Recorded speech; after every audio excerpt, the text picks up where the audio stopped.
Aligning my gender expression with my gender identity saved my life. Why transgenderism is a medical and social scandal. Men and women who underwent experimental gender medicalization, including hormones or surgery or both, and now deeply regret it. President Dr. Jeff Myers and Christian Post reporter Brandi Showalter explore the diabolical nature of the movement and how to stop this ideology from continuing to wreak havoc. It's cruel. You're wrong, and it's cruel to try to equate my medical treatment and people like me getting medical treatment to save their lives. You don't understand how much gender dysphoria hurts and cripples your life. You don't understand how much these treatments change that. They can literally save your life. Hello, and thank you for joining me. It's Brandi's World, and I'm Brandi Beckett.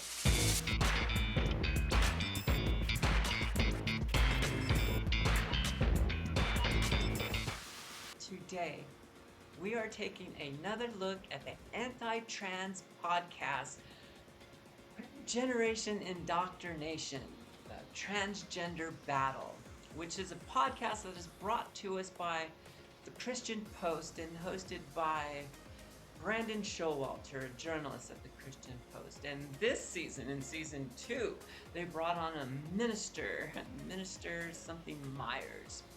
So this pastor or minister guy Myers and this Christian journalist, they're going to be explaining to us why being trans is bad, apparently. Okay, so we've gotten through season 1 of this podcast, and we are now episode 2 of season 2. Thus far, they've made 3 seasons, so buckle in, y'all. We're in for a ride. So let's explore and see what they have to tell us in this episode 2 of season 2. The transgender phrase is growing and metastasizing in America and worldwide. Confusion is abounding. On season 2 of Generation Indoctrination, we're bringing you the powerful audio version of the new ebook, Exposing the Gender Lie: How to Protect Children and Teens from the Transgender Industry's False Ideology. In the book, Summit Ministries President Dr. Jeff Myers and Christian Post reporter Brandi Showalter explore the diabolical nature of the movement and how to stop this ideology from continuing to wreak havoc. This is Chapter 1. Chapter 1. Why transgenderism is a medical and social scandal. Quote, no clinical description of my transition, and especially my castration, can really capture how it feels. They gouged into my soul. They warped and molded me into something demonic, into someone else's sick fetish. I was only 13. Now I have to live with it forever. Unquote. Steve.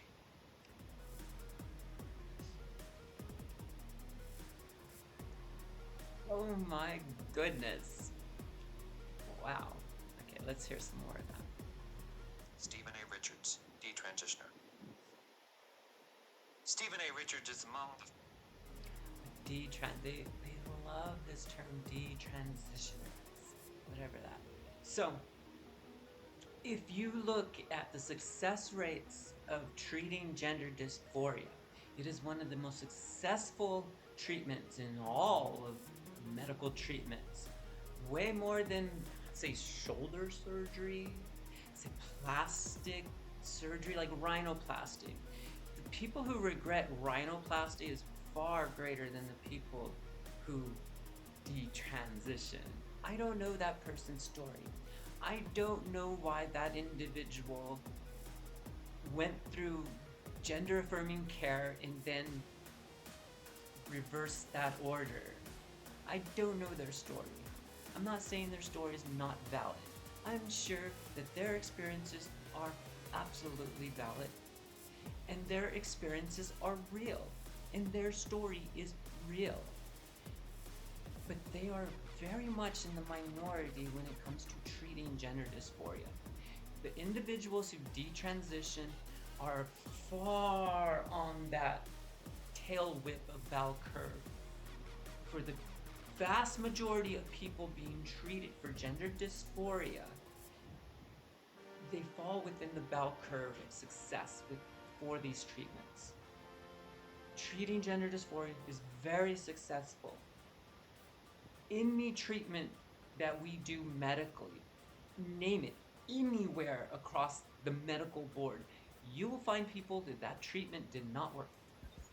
And sure, you can interview those people, and sure, you can hear their experiences, and it may be heartbreaking, but it's not the story for the vast majority of the people that the treatments are for. No medical treatment is for 100% of the people. None of them are. It's not the way our medical treatments even work. It's not the way statistics work. Not every single individual will benefit from a medical treatment, regardless of what that treatment is. But let's continue. Rising number of people who are known as detransitioners, men and women who underwent experimental gender medicalization, including hormones or surgery or both, and now deeply regret it. Stephen realizes that he believed a lie about the human body, that it is physically possible to transition to the opposite sex, and now must live forever with the irreversible physical and emotional scars. Immediately they confuse gender with sex. Did you hear that little switch there? He believed that they can switch the sex, and well, gender dysphoria is not treating sexual things. We're treating gender.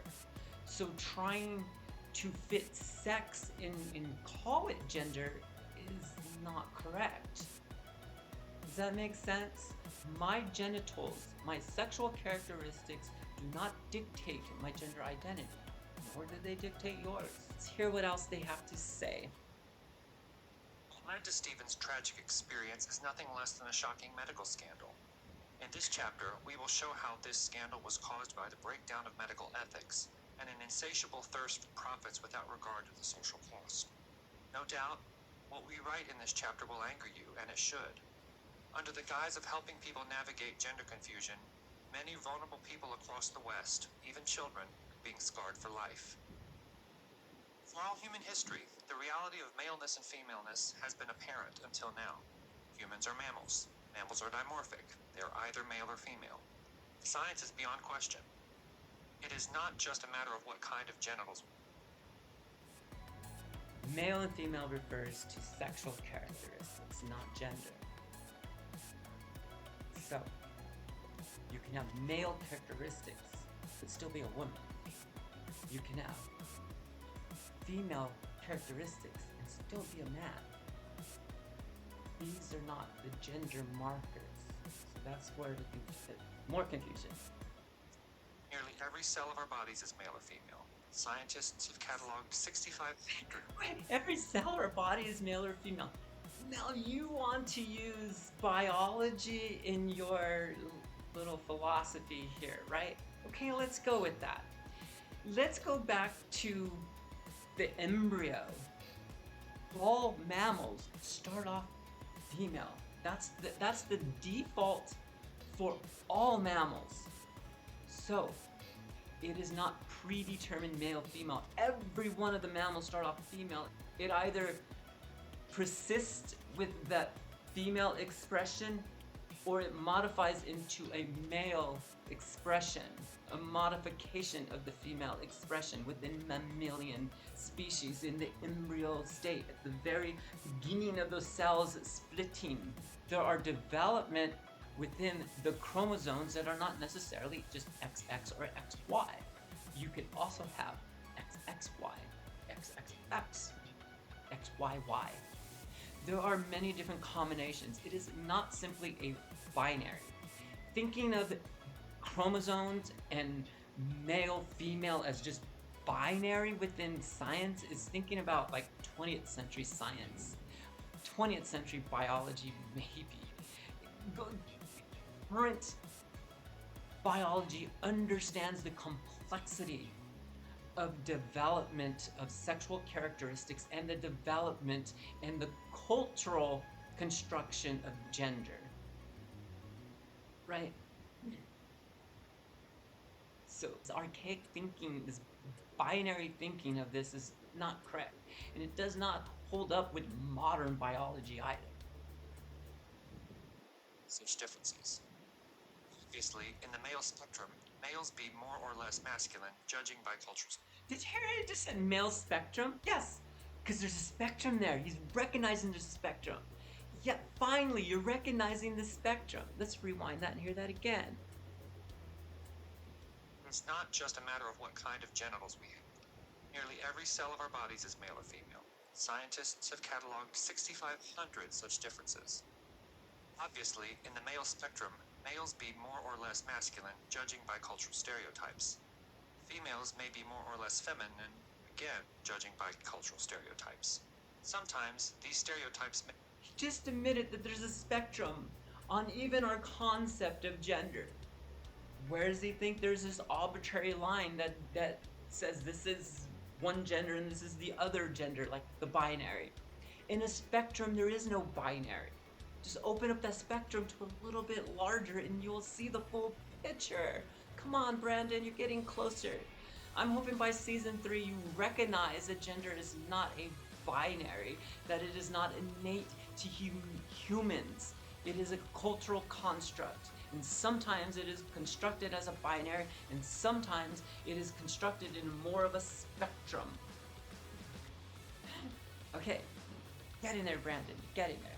People feel as if they do not fit in with the others of their sex. Young women who enjoy outdoor activities and competitive sports, have in the past been called tomboys, may question their femininity because the stereotypes they see in popular culture are not ones with which they identify. Similarly, young men who are emotionally sensitive may find that they do not enjoy roughhousing as other boys their age do. With enough social pressure, the natural identity confusion through which young men... Wait, he thinks like, you're emotionally sensitive, therefore you must think you're trans? I wasn't like that as a kid at all. I was a roughhouse little kid running around all over the place, being rough. I used to wrestle. I used to play basketball and baseball and football and soccer, and I ran track, and I hung out with a bunch of rough boys all the time, and we climbed over fences and climbed up trees and climbed over mountains and hiked through the deserts. I was very much not a... I don't know what you think I was as a kid. You can be any gender you are and still enjoy different activities. It doesn't, the activities you enjoy does not dictate your gender. Come on. You can be any gender and enjoy different sports or activities. Don't limit yourself, Brandon. Women, as in adolescence, can lead them to even question their maleness or femaleness. As we will see in a future chapter, many are now coming to believe that there are not two spectra, one male and the other female, but one spectrum, with strong femininity on one end and strong masculinity on the other. Yes! This is not medical fact, but an opinion based on writings from the fringes of social psychology, in which the word gender... Not the fringes, y'all. The fringe is probably in the 80s, 90s. That was probably the fringe take on there. And today, in psychology and anthropology and all of the social sciences, yeah, we recognize that gender is on a spectrum. Sexuality is on a spectrum. Human beings exist on a spectrum. Our cultural constructs exist basically on spectrums. Very few things are absolute binaries. So, I'm surprised that you're actually recognizing that. Bravo for actually recognizing a spectrum. Let's see what else you have to say. Which comes from the root genus, from which we get our word genetics, is misappropriated to create an artificial distinction between sex and gender, with sex referring to a person's biology and gender referring to their socially constructed self-identification. Thus, it is theorized a person could be biologically male in sex but female in gender, or vice versa. The availability of How you synthetic getting it? hormones has made this a medical issue, with doctors across the country eager to perform risky experimental treatments designed to align a patient's biology with. No, experimental like 50 years ago. Experimental even 20 years ago on some of the procedures. They're getting a lot of these procedures down. Very successful procedures. Very good. Hormone replacement therapy, it works, y'all. It really, really works. Breast augmentation, it works. Treating gender dysphoria works. It's not experimental, it's not hacking up people. It is using our technology, our 21st century medical technology to treat dysphorias, to treat people, to bring out the best of them, to make the patient more holistic in their livelihood. Gender treatment does. That's what treating gender dysphoria does. It makes that patient a more holistic person. Wouldn't you want that for your fellow people around you, for everyone? Isn't that a good thing? I think it is. For gender identity. Ironically, what began as a movement to help people who do not identify with culturally derived masculine and feminine stereotypes ended up enshrining and even medicalizing those stereotypes with disturbing consequences. We have seen the consequences of such medicalization in other areas. In the 1980s, young men suffering from muscle dysphoria were treated with anabolic steroids to significantly increase the size of their muscles. The use of steroids and other performance-enhancing drugs scandalized the sports world. But it is now known that the use of anabolic steroids produced severe mental and physical health complications. Pharmaceutical companies and doctors hide behind liability shields, laws that protect them from lawsuits when they do risky things. Court judgments are chipping away at such measures as the wanton nature of the medical malpractice involved comes to light. Lawsuits will likely go on for years. A similar scandal happened when pharmaceutical companies peddling painkillers were found guilty of abusing medical standards of care in a way that promoted opioid abuse. Thousands of lawsuits have been filed, resulting in settlements in the tens of billions of dollars. By encouraging a belief about the human body that is fundamentally false, gender ideology is producing a new class of medical scandal. Wait, he's trying to tie gender dysphoria treatment to steroid abuse, to drug abuse, and oh my god, really? And you're trying to tie it to scandals like the the opioid scandal that has rocked our country. That is ridiculous. You're taking a very successful treatment, treating gender dysphoria, very successful, and you're trying to equate that with medical scandals that are the biggest scandals in the last 50 years. That's what you're trying to say, and you really believe this. I think you really believe this. It's cruel.